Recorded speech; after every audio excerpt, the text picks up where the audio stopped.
नमस्कार मित्रांनो. आज शिवरात्र आहे. आपल्याला शिवरात्रीच्या दिवशी शिवदर्शन घ्यायचं आहे.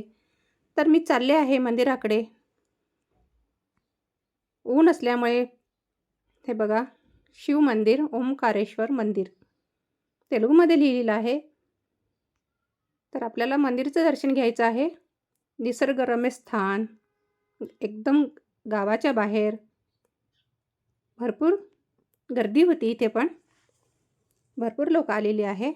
तेलंगणामधून, महाराष्ट्रामधून येतात आणि खूप मोठे म्हणजे खूप मोठ्या प्रमाणात गर्दी होती. पार्किंग व्यवस्था पण आहे.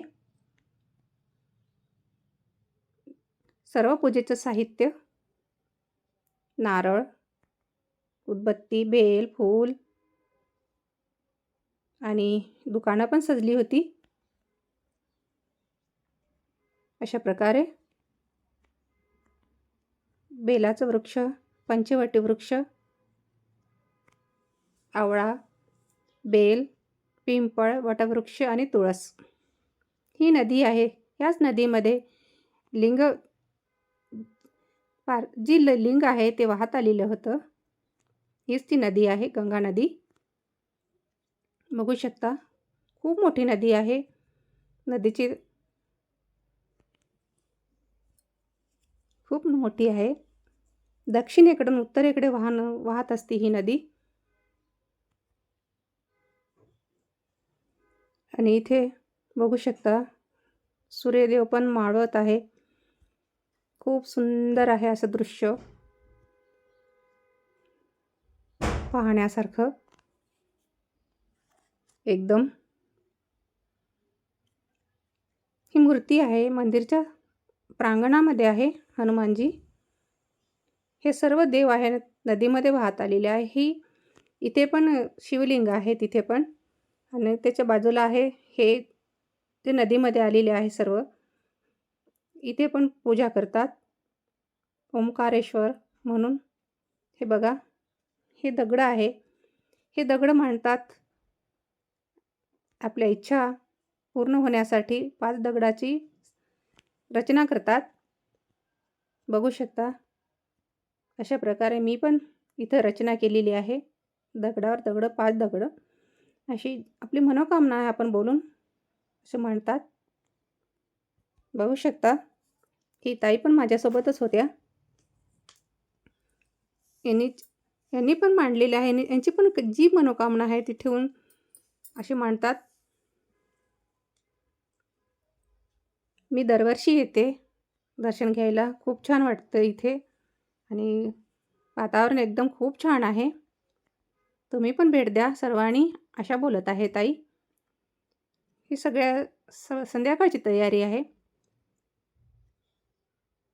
हे बघा, कासव, हेच ते लिंग आहे, शिवलिंग. आता आपण आतमध्ये दर्शन घेऊया.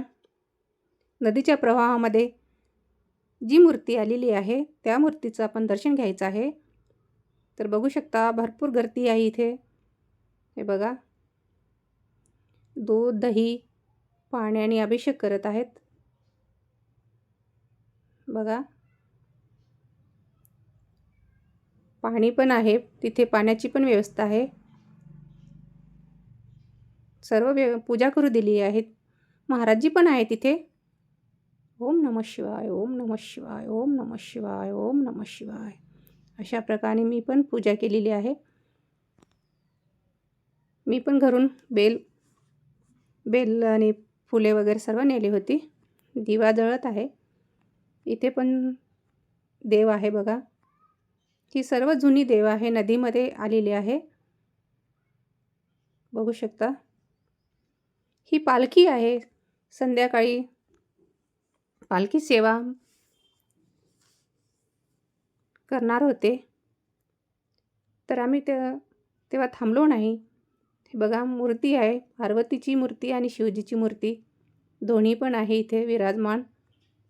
आणि शिवदीक्षा घेतात 11 दिवसाची ते सर्व भाविक भक्त आहेत तिथे. बघू शकता मित्रांनो, छान सजावट केलेली आहे मंदिराची. ध्वजस्तंभ असे म्हणतात ना, ध्वजस्तंभाची पण आपण दर्शन घ्यावं म्हणून आम्ही ध्वजस्तंभाचं पण दर्शन घेतलेलं आहे. खूप मोठा ध्वजस्तंभ आहे. बघू शकता, खूप छान आहे. निसर्गाच्या सानिध्यामध्ये नंदी आहे इथे बसून मंदिराच्या समोर.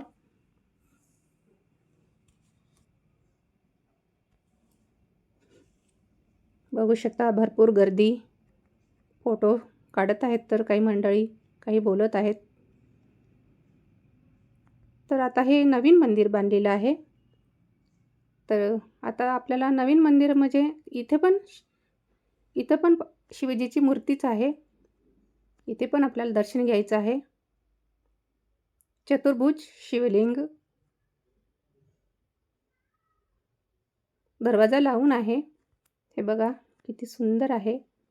छान सजावट केलेली आहे. सकाळची पूजा झाली होती त्यांची.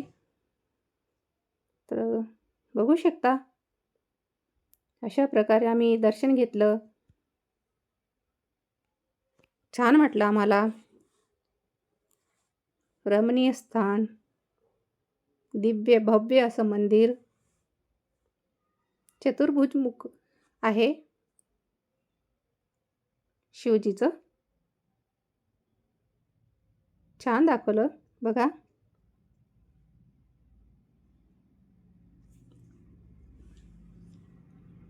बघू शकता अशा प्रकारे. तर आता आम्ही मंदिरच्या बाहेर आलेलो आहोत.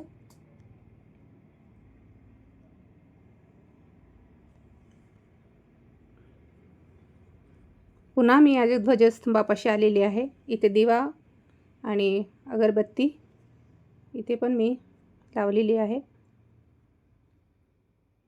तर बघू शकता, ह्या ताई माझ्यासोबतच होत्या. आम्ही मिळूनच गेलो. बघू शकता किती सुंदर मंदिर आहे. छान सजावट केली. खूपच छान वाटलं मला तिथे. बघू शकता, बघा किती सुंदर दृश्य आहे. नक्कीच तुम्ही भेट द्या. इथे गणपती मंदिर पण आहे. सर्वजण फोटो काढत आहेत. छान सजावट केली. भरपूर लोक येतात.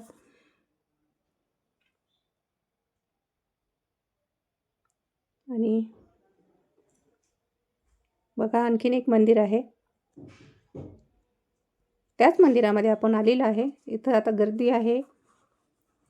तेव्हा आम्ही पहिल्यांदा गेलो तेव्हा गर्दी खूप होती. तर नंतर मी आणखीन एकदा दर्शन घेतलेलं आहे.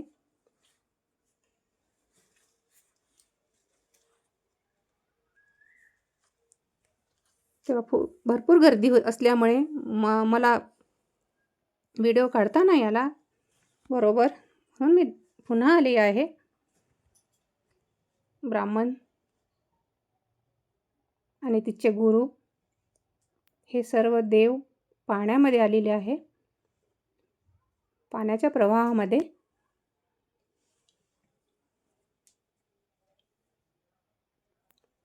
हे बघा इथे पण शिवलिंग आहे.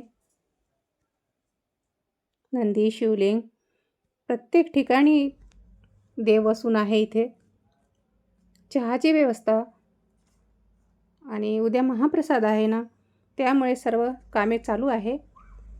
अगदी जोमाने जोरामध्ये. बघू शकता, टमाटर, वांगी, कढीपत्ता, कोथिंबीर, पालक आहे. उद्या महाप्रसादाची तयारी चालू आहे. बघा पिण्याच्या पाण्याची व्यवस्था, जेवणाची पण व्यवस्था आहे इथे. बघा दाल आणि राईस. बेलपत्रीचं झाड आहे मोठं मंदिराच्या समोर. तिथे पण नारळ फोडतात आणि गणपती मंदिर.